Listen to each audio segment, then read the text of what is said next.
Shalom, WJC family. It is time for our weekly Torah Talk. After quite a hiatus, I've been gone for a month, vacation, collecting myself spiritually, spending some extra time with my family, which after these past few crazy months was much a pleasure, and I am deeply grateful for that opportunity. But it's still nice to be back, and I'll come back to that break in a minute. But it's nice to be back. It's nice to be sharing Torah. And this week's Torah portion, VaEtchanan, an amazing, amazing Torah portion, contains not one, but two of the central biblical texts of Judaism. In VaEtchanan, Moshe recounts the Aseret Hadibrot, the 10 utterances that we first read at Mount Sinai. In Exodus, now Moshe in his speech is recounting some of the highlights of the time in the desert. And so Moshe repeats almost exactly, with a few edits, the Aseret Hadibrot, the revelation at Sinai. And then a little later in the Parsha, where I'd like to focus our attention today, we get the words of the Shema and the VaEhafta. The first paragraph of the Shema comes from this week's Torah portion. But that's not all.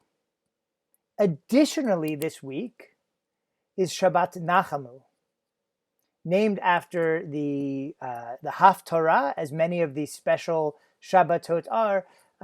On Thursday, we commemorated the very sad holiday of Tisha B'Av. We commemorate the destruction of both Batei HaMikdash, both the temples in Jerusalem, along with many other tragedies. And now, post Tisha B'Av, all the way until Rosh Hashanah, is this time of comfort and this time of healing. And what a great time for comfort and healing, right?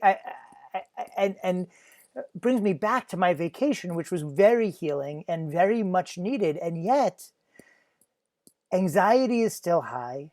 Worries about the future, about this upcoming school year, about this upcoming shul year, about our health, about the health of others.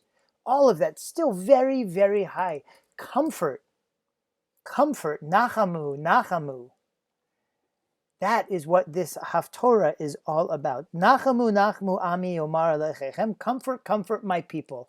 And I hope today we can help explore a little bit of where to find that comfort. We're going to do it by looking at the Shema and also at the next line, verse 2 of Isaiah 40 from this week's haftarah. So what does it say? Dabru alev Yerushalayim. Speak to the heart, O Jerusalem, and proclaim to her that her time of exile has been fulfilled, that her iniquity has been conciliated, for she has received from the hand of God double for all her sins.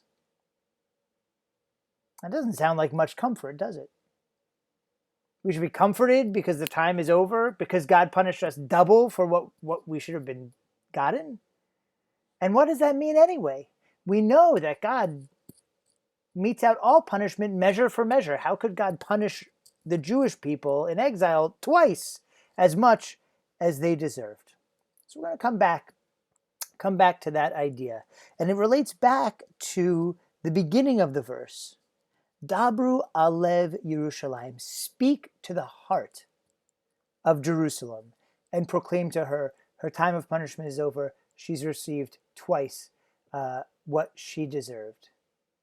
So what does this mean, speaking to the heart? Because there's something about that has to do with comfort. So let's think about the heart. What is the heart the root of, the seat of? I think when we think of the heart, we think of love, we think of kindness. When we come back to this week's Parsha, to Parshat VaEtchanan, and we look at the Shema in its place, you'll remember, or I'm happy to tell you for the first time, that the first verse of the Shema, Shema Yisrael Adonai Eloheinu Adonai Echad, Hear, O Israel, the Lord your God, the Lord is one, is followed by the VaEhafta. VaEhafta, first line of the VaEhafta. VaEhafta et Adonai Elohecha, bechol levavcha uvechol nafshecha uvechol meodecha. You shall love the Lord your God, Ohev, the Lord your God, bechol levavcha, with all your heart, uvechol nafshecha, with all your soul, uvechol me'odecha, and with all your might. And reams of commentary have been spent on what does it mean to love with all your heart, what does it mean to love with all your soul, and what does it mean to love with all your might. But what's interesting to us right now is bechol levavcha, to love God with all your heart. So part of this speaking to the heart seems to be to speak with love and to speak with affection. But what kind of love? Not the same love that's tied to our souls or that's tied to our might, me'odecha, but the love that's tied to our hearts. And what is that love? That love that brings comfort, nahamu, nahamu, ami. That love is kindness. That love is generosity. And how do we know? There's a commentary on this verse by the Ran, known as a great Talmudist of medieval Spain. But he also has a set of drashot, a set of commentary on the Bible.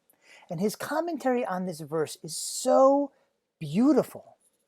What does the Ran say about the mysterious verse that God punishes us twice as much as we deserve? Something we know not to be true about God.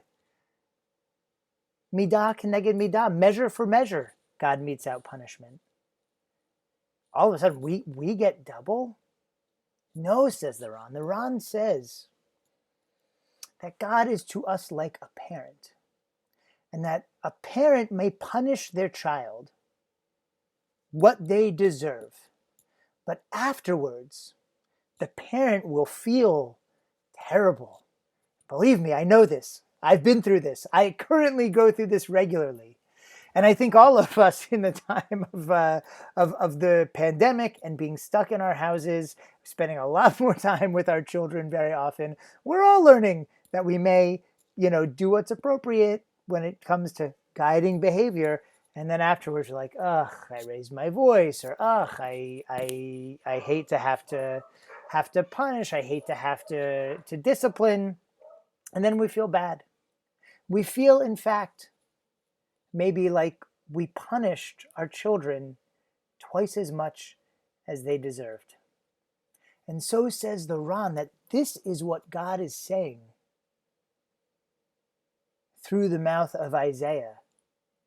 Not that we in fact receive twice as much punishment as we deserve, but the generosity of God's heart, God's kindness, and God's mercy are coming to say, comfort, be comforted, because my heart is aching for the fact that you had to be disciplined. And I feel like I did too much, even if it was what I had to do, because I'm a parent and I love you from my heart. The love of the heart is generous and kind. And we know this not only in Judaism, in all cultures. We talk about things pulling at our heartstrings, or giving from the heart, or hearts aching. We know this. Well, Judaism believes this too. The heart is the seat of generosity, of giving. And so too, we are being told here and in the Shema that the source of comfort, the source of bringing love into the world, to do it with all our hearts, is to be generous. And this, my friends, is a prescription for comfort in these very difficult times. Look, as a people, we have known difficult times. Part of how we have survived them and how we will continue to survive them is that no matter how bad things are for us as individuals, we never stop giving. That may be tzedakah, that might be material giving. It might be love and connection, helping to prevent loneliness, especially when what's a very isolating time for people now. That kind of generosity is often called for. And maybe also something we're not getting enough of, generosity of interpretation, giving people the benefit of the doubt. Look, we're all going through hard times. There's all this gotcha cinematography. Everyone's a private, a private gotcha cinematographer. Everyone's taking videos of people behaving badly. You know what? I would expect under these circumstances, people to be behaving much worse. Much, much worse. Yet, no excuse for individuals doing bad things, sometimes racist things, all these kinds of things. And they should be corrected, don't get me wrong. On the other hand, when we see someone snapping at somebody else, or maybe not being their best selves, you know what? I'm definitely not my best self all the time these days. And I bet that's true for most of us, because these are hard times. So generosity of perspective on others, to turn away from the desire to be judgy and judgmental, and instead to be generous of heart. Dabru alev Yerushalayim, speak to the heart of Jerusalem. This is where comfort comes from. When we are generous, when we are kind, we can turn our perspective from on us and within ourselves outward. And remember that there are others in need, and that we still have the privilege, the honor, the mitzvah, the capability to help them. No matter how low we sink, we can still be there for others. What an amazing thing. What a comfort to know. And to know that when we do that, when enough of us do that, we have the ability to lift people up, to raise people up. And the need is great now, and we are the answer. Our hearts are the answer. As we enter this period of Nahamu that takes us for 7 weeks to the high holidays, I hope we can use our hearts to turn outward, to look to the plight of others rather than ourselves. And by doing so, to find the comfort in knowing that we are important, that we can help, that we are empowered. Let's be generous with our material goods, with our tzedakah. Let's be generous with our time and our ability to connect with people. Let's be generous in our judgment, giving others the benefit of the doubt and helping to correct, but also to lift up. Let's approach the world from this moment forward, heart forward. Bechol levavcha. With all our hearts, we will find comfort. With all of our hearts, we will raise people up. With all of our hearts, we will come through this. And come through this, I hope, stronger, certainly wiser. Wish you all a Shabbat Shalom and comfort and peace and generosity.